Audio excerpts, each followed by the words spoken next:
What are you doing in my swamp?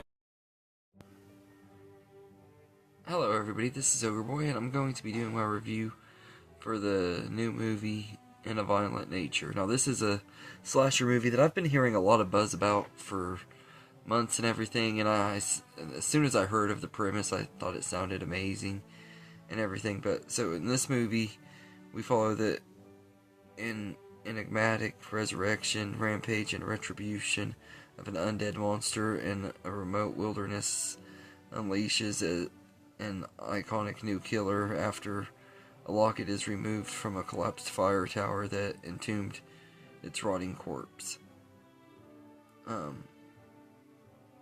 So this is a really fun time. I really enjoyed this movie a lot. I really liked how it follows Johnny, the killer of the movie. He's a lot like Jason Voorhees. He actually looks pretty much like Jason Voorhees. He almost looks exactly like him. Like, his face is deformed, his build is the same, he walks the same, he dresses the same. The only difference is the mask. He wears this mask that kind of looks like the mask that Shrek wears in Shrek 2 when he's sneaking into Fairy Godmother's cottage and stuff to steal the potion in Shrek 2. He's wearing a mask and everything. And that's what I kept thinking of. I kept thinking of that, and I also kept thinking, damn, that mask looks like a freaking minion and everything. The way that the face looks, it's like a minion or something. But it's like a mask you would see people wear back in the 40s during World War II and stuff, which is what the Minions looks were inspired by. So I guess it makes sense. But it's the mask is really cool looking and stuff. He also kind of reminded me of Captain Cutler's Ghost from Scooby-Doo. Like, I kept watching the movie thinking of all these different things that mask reminded me of and everything, and it kind of took me out of the movie a couple times. But yeah, the mask is pretty cool though, and I like that this movie follows Johnny's perspective throughout and everything, and you get to see like him stalking these people and wondering like how he's gonna do the killings. You kind of see him somewhat being prepped, but you don't know what he's gonna do, and I think that works pretty cool and everything. And the kills are pretty brutal in here and pretty awesome as hell. There's one where he cuts a guy's head in half and stuff. It's just awesome and everything. It's reminiscent of one of the ones from, I think, Friday the 13th Part 2. It felt like a homage to that one, except it was actually done really well and everything, because the MPA didn't mess with this movie like it did Friday the 13th Part 2, so we got to actually see the full kill and see how it worked and everything, and it was pretty brutal and everything. You could tell that whoever directed this movie, they are definitely a Friday the 13th fan, because this movie felt like a Friday the 13th movie and everything. But the kills are awesome in here, and they're definitely reminiscent of stuff you would see in Friday the 13th.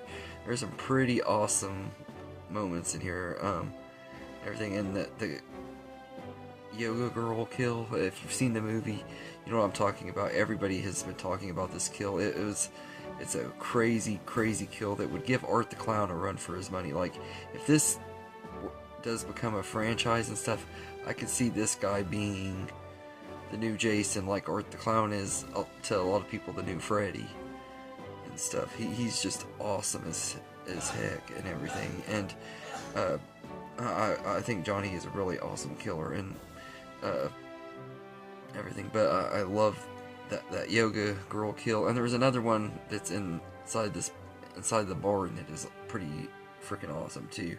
Like, there are multiple parts that are just really brutal as hell and everything, but it's pretty awesome.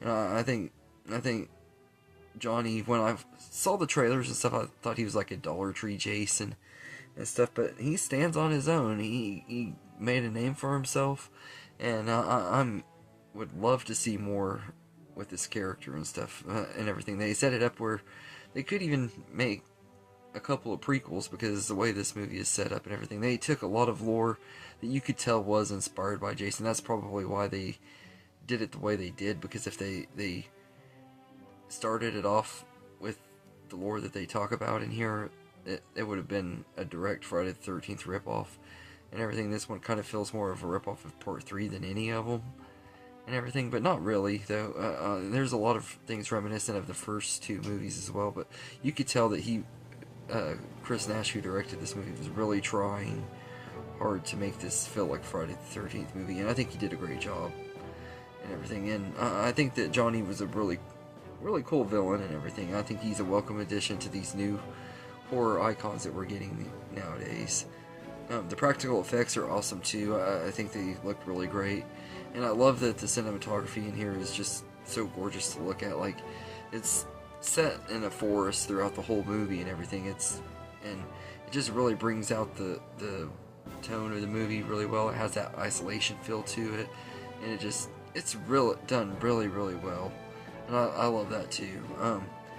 And everything. So the atmosphere and the cinematography, which is something I've always loved and appreciated more about Friday the 13th than most people, is I've always really loved how beautiful the cinematography is in the Friday the 13th movies and stuff. And it's not really anything special. There are a lot of dead colors because it's in the woods where there's a lot of leaves and stuff like that, but I love that though. I've always enjoyed that.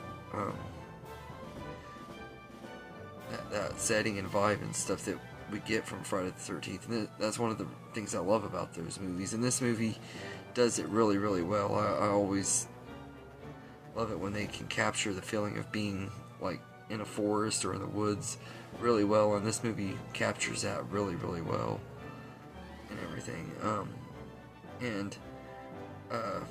The score in here is absolutely amazing too. It's a really great horror movie score.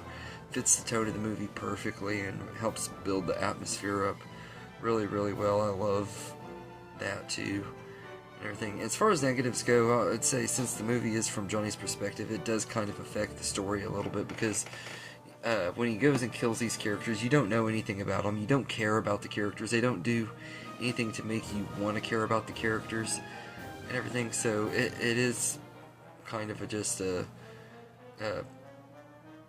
slasher where he's killing random people and stuff that you don't really care about. So I can get people's complaints on that. At the same time, I grew up on Friday the 13th, and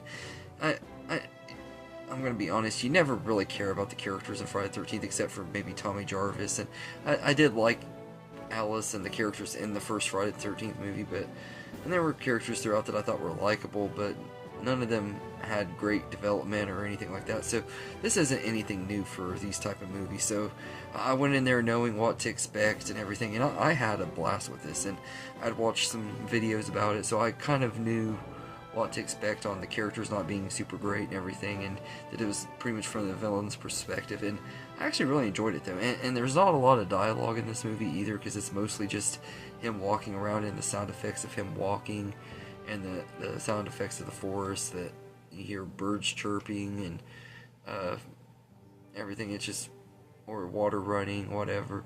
It just is done really, really well though. I love how they did this movie and everything. And I thought it was a really cool experiment. I really enjoyed it. I had a lot of fun with it and everything. So aside from the paper thin characters, I don't have a lot of complaints with this movie. And if you're a slasher fan and a Friday the 13th fan especially, I would highly recommend this movie, because I think you're going to love Johnny as much as I do. If you can love Jason and stuff, and his characters aren't always the best, his kills aren't always the best. Jason has had his ups and downs, but he has always been awesome and stuff. I think you're going to think Johnny is awesome too, and I think that this is a really good movie and everything. I wish that somehow they could get the rights and find a way to cross Jason and this dude over, somehow make them related or something, and make them team up to go after people, do a first person perspective where it's from both Jason and his perspectives and stuff. That would be really awesome. I don't think that will ever happen though. I don't even see us getting a new Friday the 13th movie anytime soon, but I hope that eventually we do. But for whatever works, I enjoyed this movie. I think it's a really fun time. It's one of my favorite movies of the year. I really debated whether it was my number one, but I just can't quite put it up over my number one of the year so far, and everything, which says how much I really like that movie.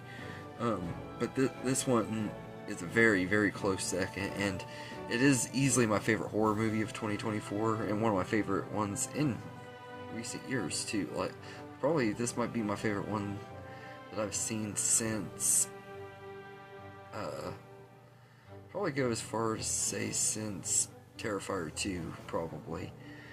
So yeah, I definitely would recommend it and everything. So I'd give In a Violent Nature an 8.5 out of 10. I highly recommend it if you haven't seen it and everything, especially if you're a horror fan. If you love awesome brutal kills and stuff, you're gonna love this movie. If you're wanting more of a story and plot and deep characters and stuff, this movie is definitely not for you. But if you just want a fun time watching people get messed up by a big dude in the woods that's like Jason but isn't Jason, you'll enjoy this movie.